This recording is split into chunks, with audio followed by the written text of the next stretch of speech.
The Midwest Electric Consumers Association, an organization East River has been deeply involved with as a member for decades, continues to work with Congress, Western, and other government agencies that are responsible for generating and marketing federal power. With an update, here is Midwest's Executive Director, Bill Drummond. Hello, I'm Bill Drummond, Executive Director of the Midwest Electric Consumers Association. Congratulations to East River and its members on your 66th annual meeting. What a wonderful opportunity to celebrate the success of people working together to provide an essential service at cost. I think the theme of your annual meeting is very apt because the road to new opportunity is lit with low-cost, reliable electric power. Midwest is an association of not-for-profit electric utilities that purchase federal hydroelectric power from the Pick-Sloan Missouri Basin program. We have over 285 utility members across 9 states in the Upper Great Plains. Our mission is to keep the cost of the clean, renewable hydropower you purchase from the Western Area Power Administration, or WAPA, as low as possible. That mission has become even more important as our members look to meet new load growth and to grapple with the federally mandated carbon reductions. I want to talk about 3 things today affecting the power you buy from WAPA. First, despite the gridlock that has characterized most of the Congress, the Senate and the House were able to agree to go to conference on an energy bill. The House and Senate versions are quite different, with the House including a number of provisions that the President has already vowed to veto. The Senate has kept the most contentious issues, such as the Clean Power Plan and Waters of the U.S., out of their version. Now, most observers believe that there is simply too little time to bridge the gulf that separates the House and Senate versions of their energy bills before this Congress adjourns. But that doesn't mean we can ignore the provisions in these bills. Like zombies, these provisions in dead bills have a habit of returning in future bills. 2 provisions have garnered significant WAPA customer attention, both from Arizona Senator Jeff Flake. The first concerns reservoir operations at Corps and reclamation facilities and would require these agencies to use more liberal water forecasting techniques. I worked with NRECA, APPA, and other customer representatives to develop a revised version of this provision that is less likely to harm hydroelectric output. The second provision proposed by Senator Flake concerns transparency at WAPA. Some WAPA customers, especially several in Arizona, have been frustrated by the growth in WAPA's costs and their ability to get data from WAPA. Although the first version of this provision was too onerous on WAPA, I've worked with Dan Payton and others to revise that language so that the customers can get the data they desire from WAPA without an undue burden on the agency. Turning to WAPA itself, 2 things of interest here. First is the rate decrease starting at the beginning of 2017 due to the reduction in the drought adder. The drought adder was put in place to pay off the $843 million debt built up during the drought of the early 2000s. That debt is almost paid off, so the drought adder can be reduced. The estimated reduction is $3 to $5 per megawatt hour, but we'll get a final number later this fall. Another rate reduction should be coming in 2018 when the drought debt is paid off completely. The second WAPA issue concerns how to prepare for the next drought. When a big drought hits, it can take up to 3 years to respond. It takes until the second year to realize you're actually in a drought instead of just having a bad water year, and another year to raise rates beyond the $2 per megawatt hour the current tariff allows. Meanwhile, purchase power and wheeling costs are running over budget, ultimately forcing WAPA to reduce its capital program to pay them. Working with WAPA, Midwest members have agreed to development of a purchase power and wheeling fund that would employ unused budget authorizations matched with cash to serve as a flywheel in the event of a drought. This fund would allow WAPA to continue to meet its mission even when faced with a drought. The third area I've been concentrating on I call changing societal values. The values that drove the Pick-Sloan program and the development of water projects on the Missouri River that now power the economy of the Upper Great Plains have changed. More emphasis is being placed on endangered species and aesthetic values, often reducing federal hydroelectric generation or causing higher purchase power costs. For example, Midwest has been the sole advocate for hydropower interests on the Missouri River Recovery Implementation Committee, or Mr. RIC. a stakeholder effort to provide guidance to the Corps and U.S. Fish and Wildlife Service for the 3 Endangered Species Act listed species on the Missouri: the pallid sturgeon, the least tern, and the piping plover. The good news is that the Corps indicated several weeks ago that it is leaning toward more reasonable proposals to help these species. In conclusion, I want to thank Jim Ryken and Tom Boyko for serving on my board, and I also want to thank East River for lending Chris Studer to help with the hydropower advocacy at Mr. Rick. I'm also grateful to Bob Gale, who helps us with our annual meeting. I'd be remiss if I didn't invite you to Midwest's annual meeting, December 6th to the 8th in Denver. I'm sure you'll find it to be interesting, informative, and entertaining. Congratulations again to East River on your 66th annual meeting. Because of our reliance on federal hydropower for about 18% of all of our power needs, East River is a member of and works closely with the Western States Power Corporation to help fund vital projects at federal facilities. Here's Western States Executive Director Dan Payton with an update. In 2016, the Western States Power Corporation authorized over $48 million to the federal agencies in the Upper Great Plains. The Western Area Power Administration will spend $16 million for projects in North and South Dakota, with $6 million of that going toward Groton South Substation. This project was first funded in 2015 to relieve crowded conditions and to replace the control building. These improvements will help East River members meet load and resolve voltage issues in and around the Aberdeen area. The project is scheduled to be energized in 2018 and expected to cost just over $8 million. Project improvements are also continuing at Brookings Substation and expected to be completed in 2018. For the upcoming year, Western Area Power asked for $11 million, which will include $3 million for Brookings Sub. The remaining monies will be used for substation replacements and new crew buildings, all of them within North and South Dakota. The Army Corps of Engineers received over $32 million in 2016 toward replacements and improvements on the Missouri River power plants, with $12 million of that going toward the rehabilitation of Fort Randall. The remaining $20 million went toward 10 other projects to repair or replace cranes, governors, transformers, and station service equipment. We're continuing to work with the Corps on their master hydropower plan to address unreliable and unsafe equipment. The plan, which is now 90% complete, identifies significant investments over the next 20 years, with Fort Randall amounting to $220 million of that effort. The plan sets funding priorities for each of those years, and Western States members will be a large part of that effort. For 2017, the Omaha District requested $54 million, and the Western States Board approved that funding on August 16th. The Corps' military and civilian leadership have made a commitment that performance will be a priority item for them, and that their project managers will be given the tools and visibility they need to be successful. The Corps is aware that their resources are important to our members and that they're doing what they can to make sure that our partnership will result in reliable deliveries throughout the term of our new power contracts. To date, our members have provided over $150 million to the Corps. The 2017 advances will mark a significant increase in the scale of funding for main stem replacements, with next year's commitments being more than twice that of recent years. Between the Upper Great Plains and Loveland area projects, Western States has committed over $87 million in funding for next year. 10 years ago, it was less than $35 million. The needs have been great, but we've been successful at keeping the plants and transmission system in good repair and plan to continue that well into the future. Maintaining financial strength and sustainability is a key priority that was identified in our strategic plan. Chief Financial Officer Greg Hollister will explain East River's financial forecast. East River's long-range financial forecast and load forecast are used as financial management planning tools. The financial forecast is updated as primary assumptions change. The financial forecast was updated in the past year for purchase power cost, RTO membership, and sales levels. The current forecast includes energy sales growth of 1.7% annually, increasing from 3.93 million megawatt hours in 2016 to 5 million megawatt hours in 2030.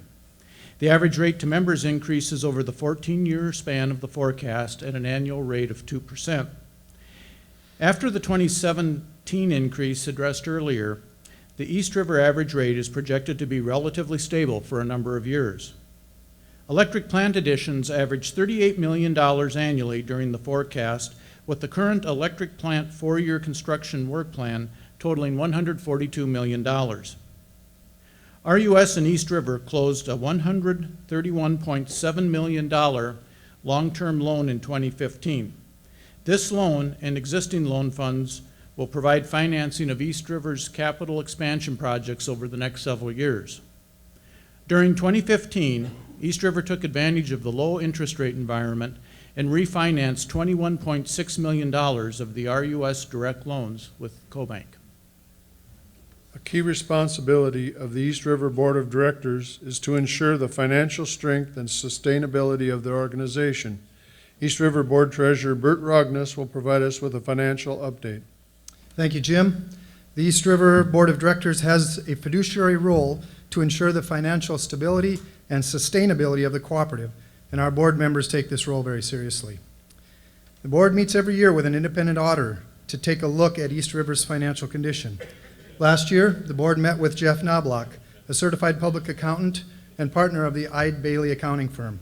We're pleased to report that the independent audit was clean, with no findings or comments attached to the financial standing of East River. You received the annual report, which lays out last year's operations and financial results, and I'd like to go through some of the details.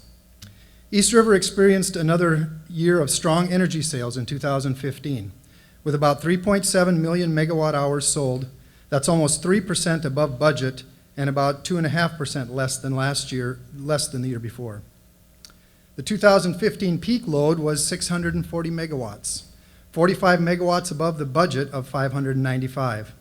The peak was set the morning of March 5th of 2015, and our annual load system factor was 66.1%. Total revenue was $218.5 million, and we were able to place $3.1 million in the margin stabilization plan at year's end. On the expense side, East River performed 3.6% below budget on its non-purchased power costs. Purchased power costs were about 3% above budget, totaling $179.4 million. The average wholesale rate to members was 57.3 mils per kilowatt hour, just under the budget of 58.1 mils. On the balance sheet, East River's assets increased by about $36.5 million from 2014 to 2015, and they now total over $409 million. The cooperative's equity grew over $8.7 million to end the year at $140.7 million. This results in an equity to total asset ratio of 34.4%. By approving East River's 2016 budget, the board focused on providing safe and reliable electric service. Key features of the 2016 capital and operating budget included $32.9 million for expanding and rebuilding our electric plant, and $248.6 million for the operating budget. Finally, we're pleased to be able to return patronage to our members. In 2015, the board approved the cash retirement of $1 million in capital credits. East River has now returned over $55.7 million of patronage to its members through 2015. Now here's Executive Board Member Galen Grant from Lyon Lincoln Electric Cooperative with a look at the board's accomplishments over the past year. In the past year, the board had the opportunity to oversee the impressive growth of our system and the benefits of our SPP membership. We've also been faced with challenges that we've had to respond to. After news of a mid-year rate increase from Basin Electric in August, the board had difficult decisions to make. Because of the foresight of the board and management, East River was able to absorb the majority of the cost increases for 2016. Because the board took the conservative approach in 2015 to under-budget SPP relative revenues when we were first entering the Southwest Power Pool, we've been able to lessen the impact of the wholesale power cost increases. The board will make difficult choices over the coming months after the impact of the rate increase is felt. Knowing my fellow board members, I'm confident we'll be positioned well for the future. On behalf of the Executive Board and all our member systems, thank you for the chance to serve you. And thank you for our strong relationship. Now here's Board Secretary Irvin Fink to look at the past year's meetings. East River board members take a long-term approach to making decisions that are in the best interest of our members. The 22 board members approach their position and professionalism and commitment as they take an active role in this process. Since the last annual meeting, the board held 12 regular monthly meetings. 8 of the meetings were held at the headquarters in Madison. 1 was held in Sioux Falls after the Energizer Forum. 1 was held at the Ramp Coda in Sioux Falls last year after our annual meeting. 1 was held at Lewis and Clark Rural Water System Office near Vermillion. And 1 was held by conference call. After last September's annual meeting, Jim Rankin was re-elected to serve as board president. Rankin represents Clay Union Electric Cooperative. The board re-elected Vic Gross as vice president.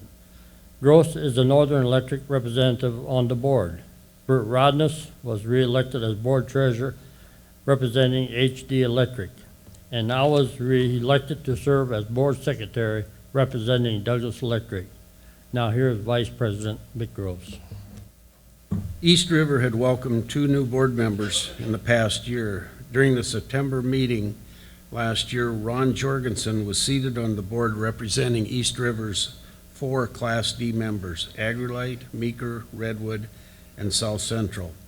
Jorgensen, who sits on the South Central Electric Board, replaced Mark Larson from Meeker.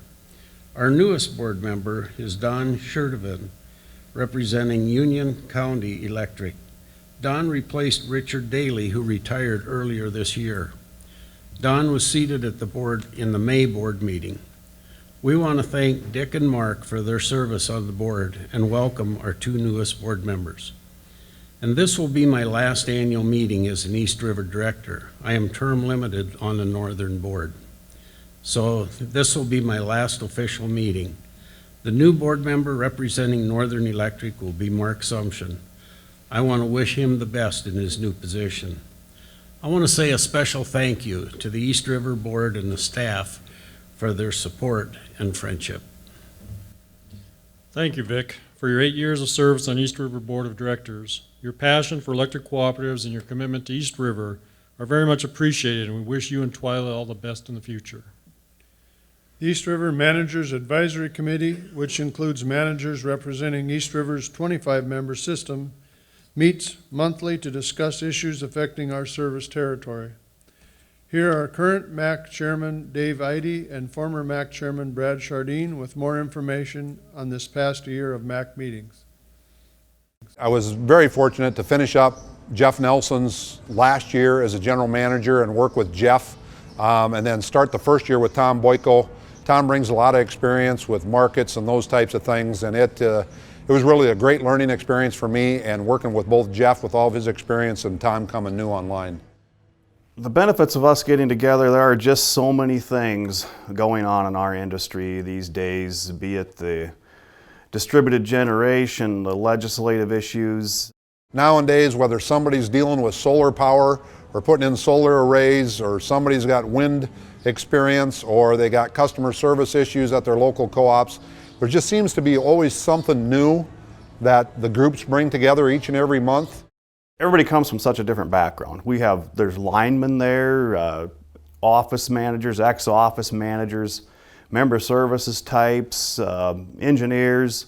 So everybody always has a different perspective, different point of view, and that's nice to have that combination. You get a cross-section of everything going on out there from our membership, and you can take those things home, visit with your staff people, visit with your employees, and hopefully make our co-op better from what we can learn from the other co-ops. Well, we have the formal meeting, but I also enjoy just the hallway talking, the lunchtime visits about different things going on at the local level at everybody else's co-op, and I always am able to pick up some pointers there on maybe trying to do my job better. I think we need to continue to evolve with making sure that people aren't afraid to ask questions, bring issues and items up to the MAC group, and talk about things that are important to our local co-ops, to our members out there, and just continue to serve our members in the best way we can. And by working together, I think we do that as an East River group. The monthly MAC meetings are a great opportunity to get input from member managers, strengthen relationships throughout the service territory, and collaborate on issues that affect our industry. Thank you to the members Managers Advisory Committee for all of your hard work over the past year.